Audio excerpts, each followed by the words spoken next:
Hi everyone, welcome to symptoms chemistry class. तो आज हम स्टडी करेंगे नेचर ऑफ ऑक्साइड्स को।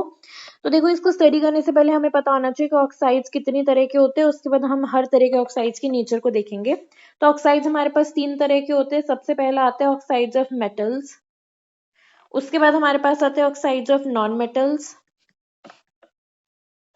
ऑक्साइड्स ऑफ नॉन मेटल्स, और थर्ड कैटेगरी है हमारे पास oxides of metalloids.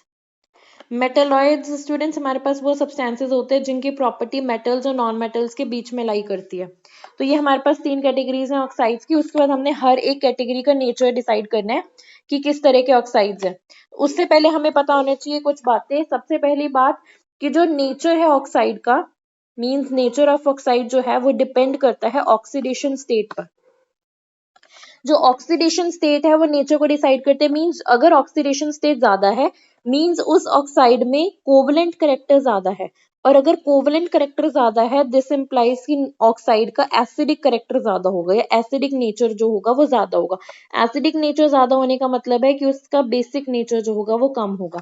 This is in accordings to Fajans rule कि अगर ऑक्सीडेशन स्टेट ज्यादा है मींस कोवलेंट करेक्टर ज्यादा है। कोवलेंट करेक्टर ज्यादा मींस ज्यादा डिस्टॉर्शन मींस एसिडिक करेक्टर ज्यादा होगा और बेसिक करेक्टर कम होगा। यहाँ से हम कंक्लूड कर सकते हैं कि oxidation state is directly proportional to acidic nature और एसिडिक करेक्टर। मींस जितना ज्यादा ऑक्सीडेशन स्टेट उतना ज्यादा acidic character, inversely proportional to basic character. Means जितना ज्यादा ऑक्सीडेशन स्टेट उतना ही कम बेसिक करेक्टर। तो ये हमारे पास एक रिलेशन आता है, हमने इसी को यूज करना है to decide the nature of oxide. तो हम सबसे पहली कैटेगरी की बात करते हैं, case number 1, that is nature of metal oxides. Metal oxides, तो जो मेटल के ऑक्साइड्स होते हैं देखो ध्यान से, वो जनरली बेसिक होते हैं। They are generally basic. क्यों होते हैं? बिकॉज जो मेटल के ऑक्साइड्स होते हैं वो आयनिक नेचर के होते हैं। आयनिक नेचर का होने का मतलब है कि इनमें कोवलेंट कैरेक्टर बहुत कम है। कोवलेंट कैरेक्टर कम है मींस इनका एसिडिक नेचर बहुत कम होगा, बेसिक नेचर ज्यादा होगा। दैट्स व्हाई ये जनरली बेसिक होते हैं, बट स्टिल हम इनको कैटेगराइज कर सकते हैं बेस्ड ऑन ऑक्सीडेशन स्टेट। देखो, मेटल की ऑक्सीडेशन स्टेट पे डिपेंड करता है इन द एंड कि उसका नेचर क्या होगा उसके ऑक्साइड का। तो अगर हमारे पास ऑक्सीडेशन स्टेट ऑफ मेटल अगर हमारे पास 2 या 2 से कम है, मींस अगर ऑक्सीडेशन स्टेट लेस देन और इक्वल टू +2 है, मींस या तो वो +1 है या +2 है, उस केस में हमारे पास जो ऑक्साइड्स होंगे वो बेसिक होंगे बिकॉज ऑक्सीडेशन स्टेट कम है। बट इसमें हमारे पास एक्सेप्शन आती है, एक्सेप्शन है जिंक ऑक्साइड और बेरिलियम ऑक्साइड। इन दोनों के ऑक्सीडेशन स्टेट +2 है, बट स्टिल ये कैसे हैं? ये एम्फोटेरिक ऑक्साइड्स हैं। एम्फोटेरिक ऑक्साइड्स जो होते हैं वो कैसे होते हैं? वो एसिडिक और बेसिक ऑक्साइड दोनों की प्रॉपर्टीज रखते हैं, उन्हें एम्फोटेरिक ऑक्साइड्स कहते हैं। तो ऑक्सीडेशन स्टेट अगर मेटल का 2 या 2 से कम है। नेक्स्ट कैटेगरी आती है, अगर ऑक्सीडेशन स्टेट मेटल का +3 है तो वो उसके ऑक्साइड्स होंगे वो जनरली एम्फोटेरिक होंगे। Generally amphoteric. एग्जाम्पल्स की बात करें तो जैसे कि Al2O3 हो गया, Cr2O3 हो गया, ये जो ऑक्साइड्स होते हैं एम्फोटेरिक ऑक्साइड्स होते हैं। नेक्स्ट कैटेगरी की हम बात करते हैं, अगर ऑक्सीडेशन स्टेट 4 या 4 से ज्यादा है, मींस ग्रेटर देन और इक्वल टू +4, उस केस में हमारे पास जो ऑक्साइड्स होंगे वो एसिडिक करेक्टर के होंगे। उनका नेचर कैसा होगा? एसिडिक होगा। अगर मैं एग्जाम्पल्स की बात करूं जैसे Mn2O7, CrO5, CrO3 और ऑस्मियम टेट्राऑक्साइड, तो ये जो एग्जांपल्स हैं ये किसके हैं? अगर ऑक्सीडेशन स्टेट ज्यादा होगा तो मतलब ऑक्साइड्स का नेचर एसिडिक होगा, ये हम देख चुके हैं बिकॉज कोवलेंट करेक्टर ज्यादा होगा, दैट्स व्हाई उनका नेचर एसिडिक होगा। तो इसको समराइज करते हैं, अगर जो मेटल है मेटल का ऑक्सीडेशन स्टेट 2 या 2 से कम है तो वो बेसिक होंगे। एक्सेप्शन ध्यान में रखना, जिंक ऑक्साइड और बेरिलियम ऑक्साइड, जिनका नेचर होता है एम्फोटेरिक। नेक्स्ट, अगर ऑक्सीडेशन स्टेट +3 है तो वो जनरली एम्फोटेरिक होंगे। एग्जांपल्स है Al2O3 एंड Cr2O3।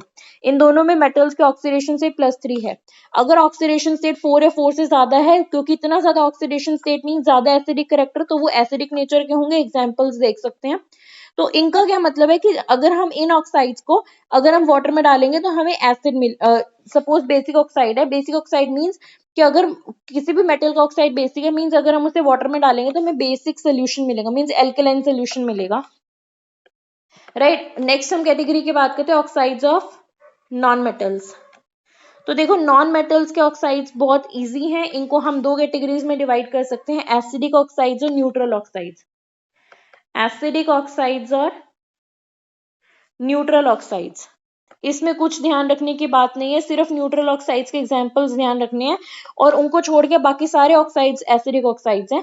तो नॉन मेटल्स में हमारे पास NO, CO और N2O, ये सिर्फ और सिर्फ ये 3 न्यूट्रल ऑक्साइड्स हैं, इनको छोड़ के all other oxides are acidic. All other non metal oxides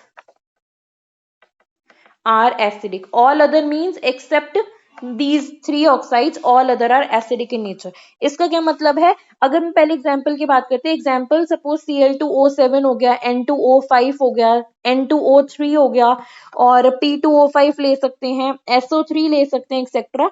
जिनमें भी जितने भी नॉन मेटल ऑक्साइड्स हैं एक्सेप्ट दीज, ये सारे एसिडिक नेचर के हैं. एसिडिक नेचर का मतलब है कि अगर हम इन ऑक्साइड्स को वाटर में डालेंगे, इनमें से किसी भी ऑक्साइड को, तो हमारे पास एसिडिक सोल्यूशन मिलेगा. एसिडिक सोल्यूशन मिलेगा. राइट. एग्जाम्पल की बात करते हैं, सपोज मेरे पास Cl2O7 है. इसको जब मैं वाटर में डालूंगी, हमें पता है Cl2O7 में क्लोरीन की ऑक्सीडेशन स्टेट कितनी है? +7 है.